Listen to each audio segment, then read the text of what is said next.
Assalamualaikum po sa inyong lahat o sa wikang Filipino ay sumainyo pong lahat ang kapayapaan. Madalas pong maitanong po sa akin, mapa-online man o sa personal kung pwede ba daw pong i-convert ang micro USB charging port sa Type-C charging port ng mga Android smartphone. At dito po sa ating video ay sasagutin ko po kayo hindi lang sa pamamagitan ng salita kundi pati na rin po ng sagawa. Theoretically po ay, it looks simple. But once you face the real work, you'll see it's a whole different game where skill, patience, and experience make all the difference. Dito po ay sinusukat ko po kung nasaan ang positive at negative lines, pati na rin po ang mga data lines. Importante po yun dahil since magkaiba po ang mga pins ng micro USB port sa Type-C port, ay mahalaga pong makuha po natin accurately ang tamang mga linya upang maiwasan po natin na mag-short circuit ang ating charging circuit.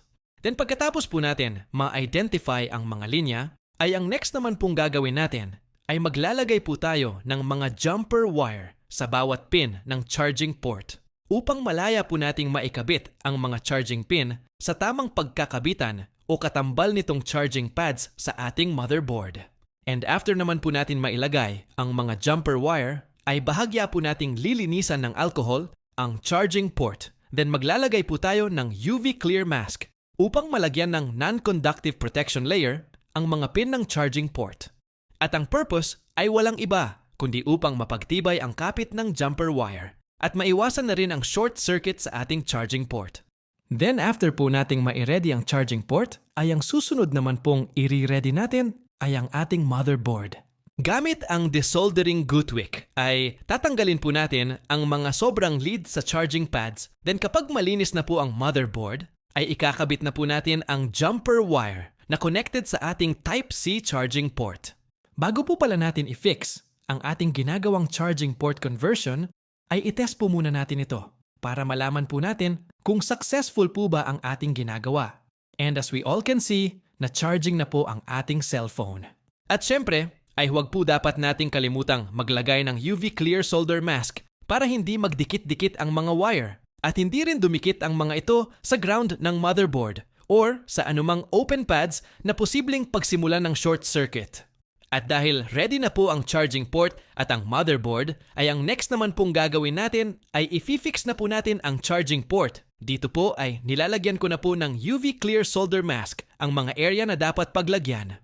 Napakakapit at tibay po ng UV clear solder mask based po sa aking experience. Kaya kung magko-convert po kayo ng charging port, ay ina-advise ko po na gumamit po kayo nito. Ilalagay ko po ang link sa comment section kung saan ko po ito binibili. Makailang sipat at silip po ako sa bawat sulok ng ating charging port upang masiguro po natin na sobrang matibay ang resulta ng ating trabaho. Dinodouble check ko po talaga, or in an accurate term, ay sinisigurado ko po talagang matibay ang ating gawa para hindi po madala ang ating kliyente. Because I believe that nothing advertises better than excellent service. Ito na po ang sagot sa mga nagtatanong po sa akin kung posible po bang i-convert ang micro USB port to Type-C port, at ang sagot po ay yes po, pwede po. Pero kita nyo naman po kung gaano kakomplikado ang proseso.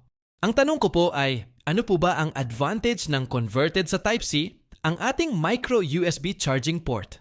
At ang sagot ko po ay una, unique ang ating cellphone. At ang pangalawa ay no more problem na po sa baliktad na pagsasalpak ng charging cable.